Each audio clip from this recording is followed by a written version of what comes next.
Hi hello నమస్తే. నేను మీ anchor శివాజిని. ఈరోజు మన స్పెషల్ గెస్ట్ ఎవరనుకుంటున్నారా? అదేనండి. కొంతమంది ఆయనకి ఏమంటారంటే విజయవాడ రౌడీ అంటారు. కొంతమంది విజయవాడలోనే ఆయన సెటిల్మెంట్ బ్యాచ్ని తయారు చేసిన వ్యక్తి అంటారు. కానీ కొంతమంది పేదలు ఏమంటారంటే మా ఆరాధ్య దైవం అంటారు. ఎవరంటే ఆయన కోగంటి సత్యం గారు. కోగంటి సత్యం గారు మనతో ఉన్నారు. సార్ నమస్తే సార్. నమస్కారం అండి. సార్ విజయవాడ మీరు ఒక రంగ అనుచరులు కానీ అంత ముందు నుంచి మీరు విజయవాడ రాజకీయంలో ఉన్నారు. మీరు సిపిఎం పార్టీలో ఉన్నప్పటి నుంచి కూడా మీ మీద సెటిల్మెంట్ రౌడీ గూండా అని ఒక మాట బాగా వినిపించింది. దానికిమైన ప్రధానమైన కారణాలు ఏమంటారు? ఏం లేదండి, సుమారుగా 50 సంవత్సరాల మట్టి మా అన్నదమ్ములందరూ కూడా కమ్యూనిస్ట్ పార్టీలో పనిచేసాము. కమ్యూనిస్ట్ పార్టీలో పనిచేసాం కాబట్టి మేము ఆనెస్ట్ గా పంచాయతీలు చేస్తాము. కాబట్టి అలానే ఈ పంచాయతీలు ఈ రౌడీల దగ్గరకో రాజకీయ నాయకుల దగ్గరకో లేకపోతే గూండాల దగ్గరకు వెళ్తే వాళ్ళు కొంత కాజేస్తారు కాబట్టి ఎక్కువ మంది మా దగ్గరికి వచ్చేవాళ్ళు. అట్లనే సిపిఎం పార్టీగా చేసేవాళ్ళు మేము అన్నదమ్ములం కానీ ఐతారావులు గారు కానివ్వండి, అలానే చాలా పెద్దవాళ్ళు అందరూ కూడా రాజకీయ నాయకులు సిపిఎం పార్టీ వాళ్ళందరూ కూడా కలిసేసి మేమే రూపాయి తీసుకోకుండా ఆశించకుండా కమ్యూనిస్ట్ పార్టీ ఎర్ర జెండా కింద మీరు అందరు రావాలి అనే ఉద్దేశంతో ఫ్రీగా చేసేవాళ్ళం. వాళ్ళు ఏంటంటే వాళ్ళ దగ్గరికి వాళ్ళకి వచ్చే డబ్బులు పోతున్నాయి కాబట్టి రౌడీ గాను గూండా గాను మనల్ని చిత్రీకరించి చేయటం జరుగుతుంది తప్ప మేము రౌడీలం కాదు. రౌడీలం అయితే ఎప్పుడు 10 మంది ఉండేవాళ్ళు. కానీ ఇవాళ నేను ఒక్కడనే ఎక్కడికైనా వెళ్తున్నాను 10-15 ఏళ్ళ మట్టి కూడా. సత్యం గారి దొడ్డిలో ఒక వ్యక్తి వచ్చారంటే ఆ వ్యక్తి నిజంగా బయటకు వస్తాడా అనే ఒక అనుమానం ఉండేది. ఏదంటే అది ఒక ఫేమస్ అన్నమాట. సత్యం గారి దొడ్డు అంటే కృష్ణలంక సత్యం గారి దొడ్డు అంటేనే ఒక ఫేమస్. నిజంగా అంత భయపట్టే వాళ్ళం ప్రజలకి మీరు? అంటే భయపెడతాం అంటే అండి, కొంతమంది మొండిగా పోయి కోర్టులో చూసుకుంటాంలే అదిలే ఇదిలే అని చెప్పేసి అంటే అట్లా కాదులే, మీ తరఫున 10 మందిని మీ తరఫున 10 మంది తెచ్చుకోండి అని చెప్పేసి వారం రోజులు పంచాయతీ వాయిదా వేసి వాళ్ళు వస్తే ఆ సుప్రీంకోర్టులో హైకోర్టులో ఉన్న కేసులు కూడా విత్డ్రాల్ చేయించి వాళ్ళు సెటిల్మెంట్ చేసేవాళ్ళు. ఎందుకంటే సెటిల్మెంట్ కూడా అలా చేయించుకొని వెళ్ళేవాళ్ళు. ఎందుకంటే మనం రూపాయి ఆశించం కాబట్టి, మనం రూపాయి తినం కాబట్టి వాళ్ళు ఆ విధంగా ఆ భయం భక్తి ఇది కూడా ఈ ఈ రాజకీయ నాయకులు ఈ లోకల్ రౌడీస్ అందరు కూడా కొన్ని పేపర్లో నా మీద, మరి రామోజీరావు గారి పేపర్లోనే దళపతి, విజయవాడకు చెందిన దళపతి ఎట్లాంటి పంచాయతీలు చేయగలడు, ఆయన తిరుగులేదు విజయవాడకి అని చెప్పేసి ఈనాడు పేపర్లో రాయటం చాలా ఆశ్చర్యకరం. ఎందుకంటే రామోజీరావు గారు అంతటా ఆయన ఎవడో ఈ లోకల్ గూండాస్ రౌడీలు ఈ రాజకీయ నాయకులు చెప్పినంత మాత్రాన అవాస్తవాలు రాసి ఆ రోజున అవాస్ పాలయ్యారు రామోజీరావు అని చెప్పి నేను ఒక విధంగా చెప్తున్నాను నేను. ఎందుకంటే అలా రాయకూడదు. వాస్తవంగా న్యాయం జరుగుతుంది కదా, న్యాయం జరుగుతుంది కాబట్టి నా దగ్గరికి వస్తున్నారు. నేను 10 రూపాయలు తిన్నా కాబట్టి నా దగ్గరికి వస్తున్నారు. కాబట్టి నేను కమ్యూనిస్ట్ భావాలతో పెరిగాను కాబట్టి ఆ భయం అనేది ఆ మీడియాలో సృష్టించారు ఈ రౌడీలు ఈ మాఫియాలు అందరూ కూడా కలిసి. ఇప్పుడు కొంతమంది అంటారు రౌడీలు ఒక్కళ్ళే ఉంటారు, ఆకు రౌడీలు వీధికి ఒకళ్ళు ఉంటారు. మీరు నిజంగా రౌడీగా ఉన్నారంటారా?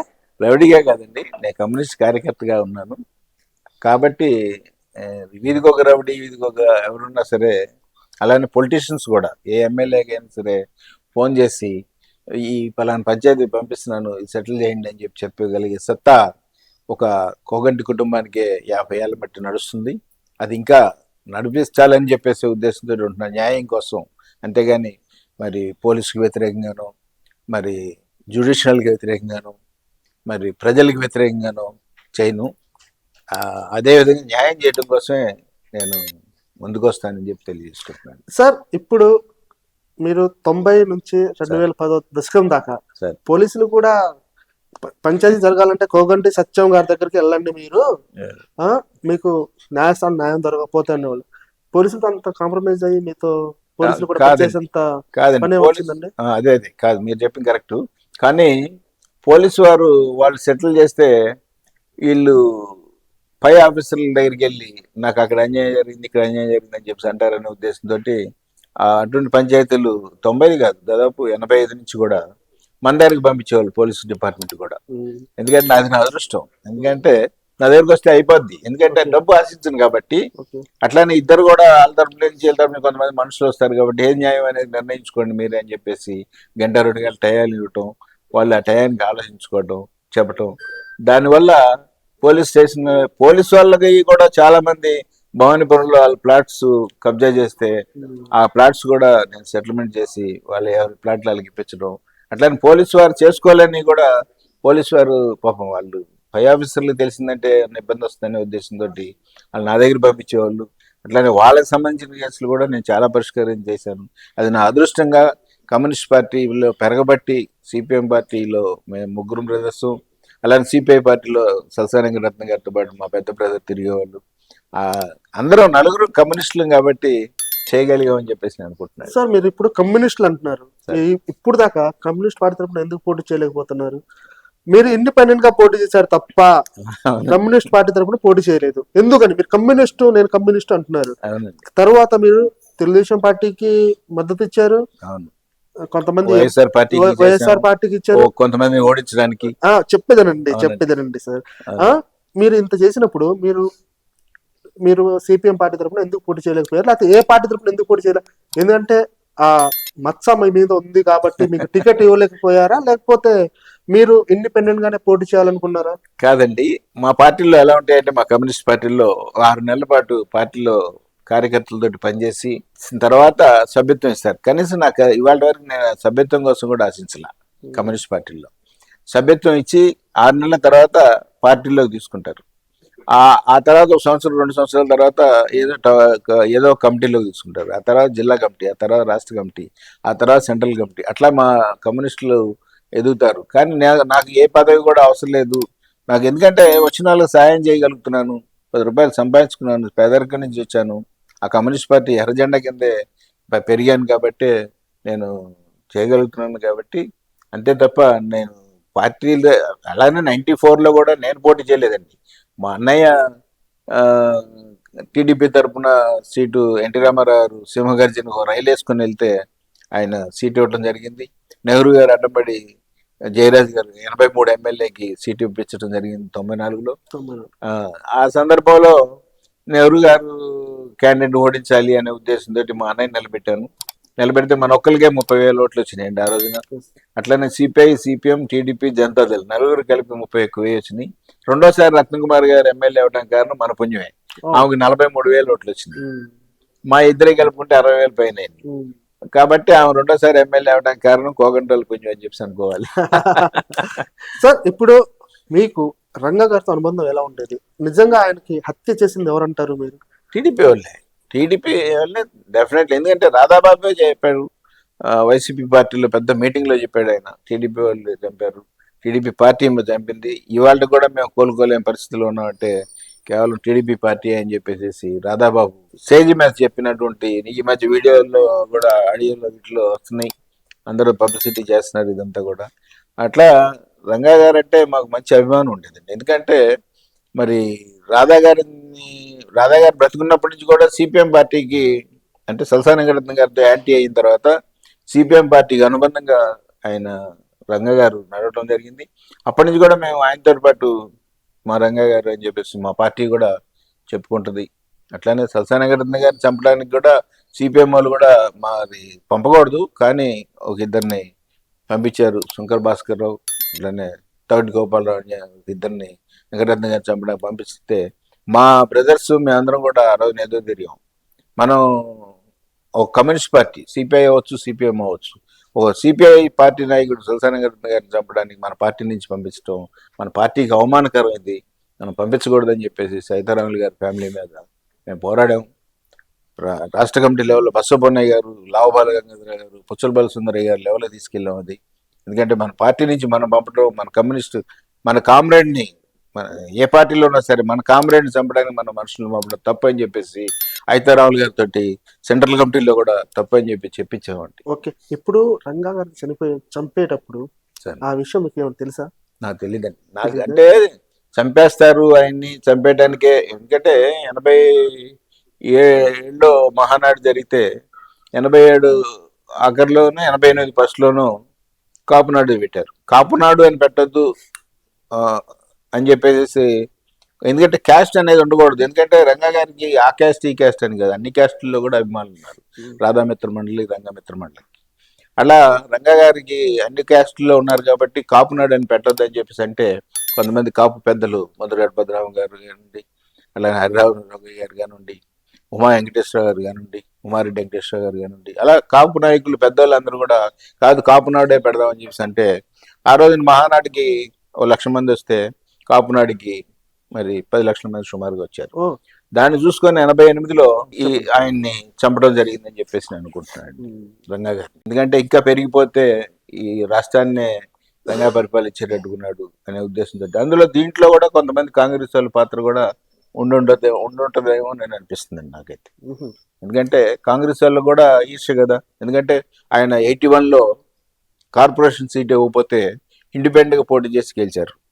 అలానే 85లో మరి బలంతాన మరి మరి ఎక్కడున్నారు వైఎస్ రాజశేఖర రెడ్డి గారు ఆయన సీట్ ఇప్పిస్తే మరి అప్పుడు ఎమ్మెల్యే సీట్ ఇప్పిస్తే 85లో ఎమ్మెల్యేగా గెలిచారు. కానీ అదంతా కూడా ఆయన బలమే. క్యాస్ట్ అనేది లేదు కాబట్టి, ఆయనకి క్యాస్ట్ లేదు. అందరూ కూడా కాపు అని చెప్పి భుజానేసుకుంటాం తప్పండి, ఆయన క్యాస్ట్ లేదు. అదండి. అలాగే మీకు దేవినేని కుటుంబంతో ఎలాంటి అనుభవం ఉండేది?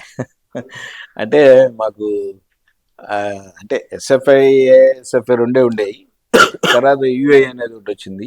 యూఐ కూడా వచ్చినప్పుడు కూడా రాధా గారికి ఇష్టం లేదు. అది స్టూడెంట్స్ అందరూ కలిసి వెళ్ళి యూఏని పెడదామని చెప్పేసి అట్లా స్టూడెంట్స్ అంటే అప్పుడులో అన్మోల్ గాంధీ గారు, అట్లనే దుర్గాప్రసాద్ గారు, అట్లానే గాంధీ గారు, దేవినేని గాంధీ గారు, దేవినేని నెహ్రూ గారు, వీళ్ళు ఇలా ఇంకా కొంతమంది కలిసి వెళ్ళి రాధా గారిని అడగడం జరిగింది. ఇలా యూఏఎన్ పెడదామండి అంటే, యూఐ అంటే నువ్వు నేను పెడదామండి, ఎస్ఎఫ్ఐలు ఏఎస్ఎఫ్ఐలు అరాచకాలు ఎక్కువైపోయినాయి, అది యూఐ అనేది పెడదామని చెప్పేసి రాధా గారి దగ్గరికి వెళ్ళి వీళ్ళందరూ వెళ్ళి అడిగితే, ఈ బాబు మీకు ఎందుకు, మేమే గొడవలు పడుతున్నాం వెంకటరత్న గారు మేము, కాబట్టి మీరు ఈ రక్త చరిత్రలోకి రావద్దు, మీరు స్టూడెంట్స్ చేసుకోండి అని అంటే, ప్రతి ఉద్యమం కూడా స్టూడెంట్స్ నుంచే వచ్చింది. ఎస్ఎఫ్ఐ గారు, CPM party, ASF CPI party, అట్లా ప్రతి ఉద్యమం కూడా స్టూడెంట్స్ మూవ్మెంట్ నుంచే వస్తుంది. కాబట్టి స్టూడెంట్ నుంచే తిరుగుబాటు వస్తుంది. కాబట్టి మీరు మా సహాయం చేయాల్సిందే, మీరు ఉండాల్సిందే అని చెప్పేసి అంటే, ఆలోచించి చెప్తానని చెప్పేసి రాధా గారు కొంచెం ఆలోచించి పెద్దవాళ్ళందరినీ కనుక్కొని కొంతమందిని ఆయన శ్రేయోభిలాషులు కూడా కమ్మాలి అందరూ. ఆయన షెల్టర్ తీసుకుంది కూడా పన్నమండలంకలో ఎలమంచిల నాగేశ్వరరావు ఇంట్లోనే. అట్లా ఆయన సరే కానివ్వండి అని చెప్పేసి ఆయన యుఏని బలపరచడం జరిగిందండి. అప్పుడు యుఏలో నెహ్రూ గారు, గాంధీ గారు, రంగా గారు, అలానే రాధా గారు అందరు కలిసి ఉండేవాళ్ళు. అదండి. ఓకే, నెక్స్ట్ వచ్చేసి ఇప్పుడు ఫైనల్ ఏమడుగుతున్నానంటే, సార్ ఇప్పుడు మీరు రాజకీయంగా ఎందుకు ఎదగలేకపోయారు? వద్దండి, అసలు ఈ దోపిడీ వ్యవస్థలో దాదాపు 40 ఏళ్ళ నుంచి చూస్తున్నాము, 40-35 ఏళ్ళ నుంచి. ఏ పార్టీ వచ్చినా సరే, ఎవరు పోటీ చేసినా సరే, కేవలం ఈ రాష్ట్రాన్ని, దేశాన్ని దోసేయడానికి చేస్తున్నారు తప్ప ప్రజాసేవ చేస్తున్న వాళ్ళు ఎవరైనా ఉన్నారో చూపించండి మీరు. ఎందుకంటే ప్రజలు అందరూ అలా 1000-2000 కక్కుర్తిపడి అలా వెనకపోతున్నారు తప్ప, ఇంకా దిగజారిపోతున్నారు తప్ప. మరి ఏ పార్టీ నుంచి మీకు నాకు చాలా పార్టీలు చేసినాయి, దాదాపు 25 ఇయర్స్ నుంచి. టీడీపీ నుంచి వచ్చింది, తర్వాత వైసీపీ నుంచి అయితే మరీ ఒత్తిడి ఎక్కువ వచ్చింది. కానీ రాజశేఖర రెడ్డి గారు అంటే నాకు ఇష్టం, కానీ నాకు వైసీపీ పార్టీ అనేది నాకు అంత ఇంట్రెస్ట్ ఏం కాదు. కాకపోతే ఆ రోజు మా ఉమా చేసిన చిన్న తప్పుకి ఓడించాల్సిన అవసరం వచ్చింది కాబట్టి జిల్లా మొత్తం కూడా తిరిగి వైసీపీకి పనిచేయడం జరిగింది. మీరు అలానే మొన్న కూడా తెలుగుదేశానికి పనిచేశాను, జిల్లా మొత్తానికి తెలుగుదేశంలో పనిచేశానండి. ఎందుకంటే అప్పుడు ఆ ఒకటే కార్యక్రమం, ఆ ఒకటే తప్పు చేశారు కాబట్టి. మీ శిష్యుడుతో కొన్ని విభేదాలు వచ్చిన తర్వాత డుమ్డి గణేష్ ఇది అసలు ఏం జరిగింది? ఇప్పుడు డుమ్డి గణేష్ లో మీకు కూడా దాంట్లో ఉందా? లేదండి, నేను ఎప్పుడైతే 2017లో వినాయకుడిని కబ్జా చేసి నన్ను 307 కేసు పెట్టి అమ్మవారి సాక్షిగా నేను ఎవరిని అలా రోజు ఇక్కడి నుంచి థియేటర్కి వెళ్ళాను, వినాయకుడిని కబ్జా చేశారు, కాళ్ళగడ దండం పెట్టుకున్నాను, థియేటర్కి వెళ్ళాను, ఒక అరగంట ఉన్నాను, థియేటర్ నుంచి ఇంటికి వచ్చాను తప్ప ఎవరిని ఏం అనలేదు. నా మీద false case 307 attempt to murder case పెట్టి నన్ను అరెస్ట్ చేయించారు ఈ టీడీపీ గవర్నమెంట్ అధికారంలో ఉంది. చంద్రబాబు నాయుడు గారు మరి మీడియాలో కూడా చాలా గొడవ జరిగింది. దేవుడిని కబ్జా చేశారు బోండమ్మ నాయకత్వంలో, డుమ్డి గణేష్ అనే రాకేష్ అనే అతని ఆధ్వర్యంలో అని చెప్పేసి అన్ని టీవీలు అన్ని గొడవ చేసినా సరే నా మీద ఫాల్స్ కేసు పెట్టి నన్ను అరెస్ట్ చేశారు. ఎందుకంటే ఎందుకు చెప్తున్నా అంటే, బాధ ఎందుకు వస్తుందంటే చంద్రబాబు నాయుడు గారికి మాకున్న సంబంధాలు అలాంటి కాబట్టి 94 నుంచి కూడా కాబట్టి చంద్రబాబు నాయుడు గారు అధికారంలో ఉన్నప్పుడు నన్నేంటి తప్పుడు కేసు పెట్టి అరెస్ట్ చేయించారేంటి? ఆఫ్టర్ ఆల్ ఒక ఎమ్మెల్యే ముఖ్యమా, ప్రజలు ముఖ్యమా చంద్రబాబు నాయుడు గారికి అని చెప్పి ఇప్పటికి కూడా గుర్తొచ్చినప్పుడల్లా ఫీల్ అవుతుంటాను నేను బాబు గారి మీద. నాకు ఇష్టమే, ఎందుకంటే ఈరోజు పార్టీ బతుకుందంటే చంద్రబాబు నాయుడు గారు కాబట్టే బతుకుంది, లేకపోతే ఎప్పుడో టీడీపీ పార్టీ పతనం. మీరు ఇటు టీడీపీకి పనిచేస్తారు, ఇటు వైసీపీకి పనిచేస్తారు. మీకు ఇద్దరు పార్టీలతో సఖ్యత ఉంటుంది. మీరు ఏ పార్టీతో కొంచెం అనుబంధం ఎక్కువ ఉంటుందంటారు? నాకు అన్ని పార్టీలతో అనుబంధంగా ఉంటుందండి. వైసీపీ పార్టీ గానుండి, టీడీపీ పార్టీ గానుండి, ఎవరైనా సరే నేను పలానా కోగంటి సత్యం మాట్లాడుతున్నానండి, పలానా పంపిస్తున్నా కొంచెం సాయం చేసి పెట్టండి చేసిన వాళ్ళే ఉన్నారు, కానీ వాళ్ళ వరకు చేయని వాళ్ళు అనేవాళ్ళు ఎవరు లేరండి. కాబట్టి నేను అన్ని పార్టీలతో కూడా, అయినా కానీ నేను మాత్రం కమ్యూనిస్ట్ అండి. ఎందుకంటే ఏదో రోజున జనం ఏదో తిరిగి ఈ దోపిడీ వ్యవస్థ మీద ఎదుర్కొనే రోజులు వస్తాయి. వచ్చిన రోజున ఆటల్లో నేను కూడా ముందుంటానని చెప్పేసి తెలియజేసుకుంటున్నాను. సార్ నెక్స్ట్ వచ్చేసి ఇప్పుడు మీకు అడిగేది ఏంటంటే, సార్ మీరు జిల్లాలో తిరిగి కూడా కొంతమంది ఎమ్మెల్యేలు చేయడానికి డబ్బు ఇచ్చారు, కానీ మీరు ఎమ్మెల్యే ఎందుకు కాలేకపోయారు? నాకు వద్దేనండి, దోపిడీ వ్యవస్థలోకి వెళ్ళి దోపిడీ మనం చేయలేము, చేయకపోతే రాజకీయాల్లో నడవలేము. కానీ ఈ దోపిడీ వ్యవస్థలో మనకు వద్దు, మన ఎమ్మెల్యే వద్దు, ఎంపీ వద్దు అనే ఉద్దేశంతో నేను మొదటి నుంచి కూడా టీడీపీ వాళ్ళు అడిగారు, అలానే వైసీపీ వాళ్ళు అయితే ఎక్కువ సార్లు అడిగారు. కాంగ్రెస్ అనేటప్పుడు మాకు వ్యతిరేకం ఎప్పుడు కూడా, నేను కాంగ్రెస్ యాంటీ కాంగ్రెస్ కాబట్టి నేను ఎప్పుడు కూడా కాంగ్రెస్ పార్టీలో మాకు ఎప్పుడు ఆఫర్ రాలేదు, మేము ఎప్పుడు ట్రై చేయలేదు. కానీ కాంగ్రెస్ పార్టీ వాళ్ళు మాత్రం ఈ టీడీపీ పార్టీ కానుండి, వైసీపీ పార్టీ కానుండి, వీళ్ళిద్దరికన్నా కూడా నా ప్రజలకి, అంటే నేను పంపించిన వాళ్ళు కానివ్వండి, నేను మాట్లాడిన వాళ్ళు కానివ్వండి, ఎవరికి ఎటువంటి పని ఉన్నా సరే కాంగ్రెస్ గవర్నమెంట్లో మాత్రం వెంటనే మళ్ళీ రెండోసారి అడగకుండా, ఇప్పుడన్నా రెండోసారి అడగాల్సి వస్తుంది. అడగాల్సిన అవసరం కొంతమందితో వస్తుంది, కానీ నేను ఆ అడగాల్సిన అవసరం కూడా లేకుండా కాంగ్రెస్ వాళ్ళు సహాయ సహకారాలు నాకు అందించారు కాబట్టే నేను ఈ రోజున ఇంత పేరు వచ్చింది నాకు అని చెప్పేసి నేను తెలియజేసుకుంటున్నాను. ఇప్పుడు మీ జిల్లాలో మీ చుట్టూ కొన్ని రాజకీయం తిరుగుతుందండి, మీరు ఇప్పుడు దాకా మీ చేతుల మీద ఎంతమంది ఎమ్మెల్యేలు చేస్తుంటారు? ఓ 15 మంది దాకా చేస్తుంటారండి. కానీ అందరూ కూడా అభిమానిస్తారు, ఏ పార్టీలో ఉన్నా కానీ మనం అంటే అభిమానిస్తారండి. కోగంటి సత్యం అంటే కోగంటి కుటుంబం అన్నా కూడా అభిమానిస్తారు. నెక్స్ట్ అండి, ఇప్పుడు మీరు మీ మీద ఎన్ని హత్య కేసులు ఉన్నాయి? మీకు మీ మీద ఒక హత్యా ప్రయత్నం కూడా జరిగింది. అసలు టోటల్ మీ మీద ఎన్ని హత్య కేసులు ఉన్నాయండి? నా 2 ఉన్నాయండి ఇప్పుడు. స్టిల్ ఒకటి ఉందండి. ఒకటి కూడా కోరాడు విజయ్ కుమార్ అనేవాడు తీసుకొని వచ్చి నా దగ్గర తీసుకొచ్చారు పంచాయతీ చేయమని. నేను చేయడం బాబు, నీది మీరు అక్కడే వాళ్ళ ఇంటికాడ పెరిగావు, వాళ్ళ ఇంటికాడ చదువుకున్నావు కాబట్టి మీరు సెటిల్ చేసుకోండి అన్నాను. వెళ్ళిపోయారు వాళ్ళు.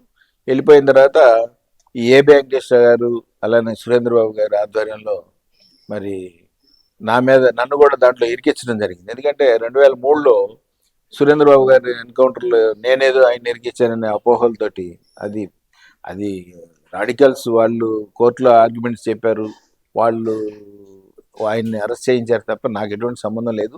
అదే ఉద్దేశంతో ఏ వెంకటేశ్వర గారు, సురేంద్రబాబు, మరి వాళ్ళకి కొంత బ్యాచ్ ఉంది కదండి పోలీసు వ్యవస్థలో, వీళ్ళందరూ కలిసి కోరాడు విజయ్ కుమార్ కేసులో నన్ను అన్యాయంగా ఇరికించడం జరిగింది. అట్లా నా మీద వేరే ఇంకా కేసులు లేవండి. నన్ను ముందు అన్ని కేసులు 4-5 కేసులు ఉండే, చిల్లరమల్లర కేసులు, ఇదే వినాయకుడు కేసు ఒకటి, అలా కాటగడ్డ బాబు మరి వాళ్ళ అన్నయ్యని చంపిన వాళ్ళని చాలా మందిని అతను చంపితే అతన్ని చంపిన వాళ్ళ కేసులో కూడా, ఎందుకంటే 2003 నుంచి కూడా మనకి వ్యతిరేకంగా పనిచేస్తున్నారు వీళ్ళిద్దరు కూడా, సురేంద్ర బాబు అండ్ ఏ వెంకటేశ్వర గారు ఇద్దరు కూడా. అలానే ఏ వెంకటేశ్వర గారు మొన్న టీవీ నెంబర్ 1 ఛానల్లో కూడా చెప్పారు, కోక యాక్ట్ ఎందుకు పెట్టారంటే సాక్ష్యాలు చెప్పించాడు కోగంటి సత్యం, ఆయన అరెస్ట్ చేయడానికి వారెంట్ ఇప్పించాడు, అందుకని చెప్పి పెట్టామని చెప్పేసి ఆయన కూడా మొన్న మీద ఆయనే ఒప్పుకున్నాడు మీడియా ముందు.